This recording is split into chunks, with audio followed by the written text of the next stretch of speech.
ঈদ সামনে রেখে ফেনীর ১২৯টি পশুর হাটের পাশাপাশি জেলার বিভিন্ন এলাকায় গড়ে উঠেছে অস্থায়ী বিক্রয় কেন্দ্র। এ বিষয়ে বিস্তারিত জানাতে ফেনী থেকে যুক্ত হচ্ছে সহকর্মী আতিয়ার সজল। সরাসরি চলে যাচ্ছি তার কাছে। সজল, পবিত্র ঈদুল আজহা উপলক্ষে ফেনীতে বিভিন্ন জায়গায় যে ১২৯টি হাট বসবে, তার মধ্যে ১৫টি হাট হচ্ছে স্থায়ী এবং বাকিগুলো অস্থায়ী।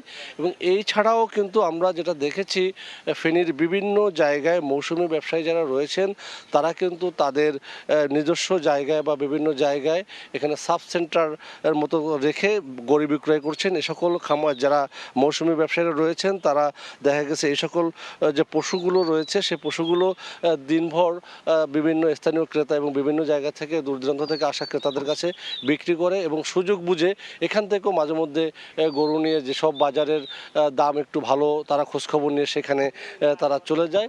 এবং সব মিলেই কিন্তু এখানের যারা ব্যবসায়ীরা রয়েছেন তারা যেটা বলছেন যে এবার যে পশু ব্যবসায়ীরা তারা লাভ এখন পর্যন্ত বেচা বিক্রি তেমন না হলেও ক্রেতারা কিন্তু আগ্রহ ভরে দেখছেন যে তাদের পছন্দের গরুটি কোথায় থেকে কেনা যায় বা পছন্দের পশুটি কোথা থেকে ক্রয় করা যায়। এবং তারা যদি বলছে এখন পর্যন্ত তাদের বেচা কিনা জমে ওঠেনি, তবে তারা আশা করছেন যে এবছর তারা ভালো বিক্রি করতে পারবেন। এদেরকে যদি বলি, ফেনীর কিন্তু ১১৪টি অস্থায়ী এবং ১৫টি স্থায়ী হাট দিয়েছে জেলা প্রশাসন, যার মধ্যে কিন্তু প্রাণী সম্পদ বিভাগ যেটা বলছে ফেনীদের চাহিদার তুলনায় কিন্তু ৫,০০০-এর মতো গরুর উদ্বৃত্ত রয়েছে।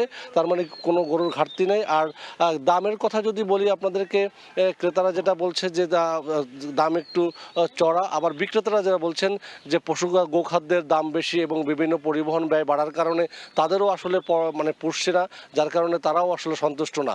সব মিলেই কিন্তু বিক্রেতারা এক ধরনের দাম হাঁকছেন, আবার ক্রেতারাও কিন্তু বিভিন্ন হাটে কিন্তু ময়দানে এভাবে ঘুরে ঘুরে দাম তারা দেখছেন। আপনারা যদি আমরা দামের কথা যদি বলি, এগুলো আপনাদের এগুলো গরু এখানে কিন্তু কিছু ব্যবসায়ী রয়েছে না, যদিও আজকে এখান থেকে একটি গরু চুরি হয়ে গিয়েছে। চুরি বলতে অনেকটা ছিনতাই করে গরু নিয়ে গেছে সকালবেলা। মানে কিছু ছিনতাইকারীরা এসে একটি পিকআপ নিয়ে এসে এই যে দিলওয়ার হোসেন ব্যবসায়ী তার গরু নিয়ে গিয়েছেন।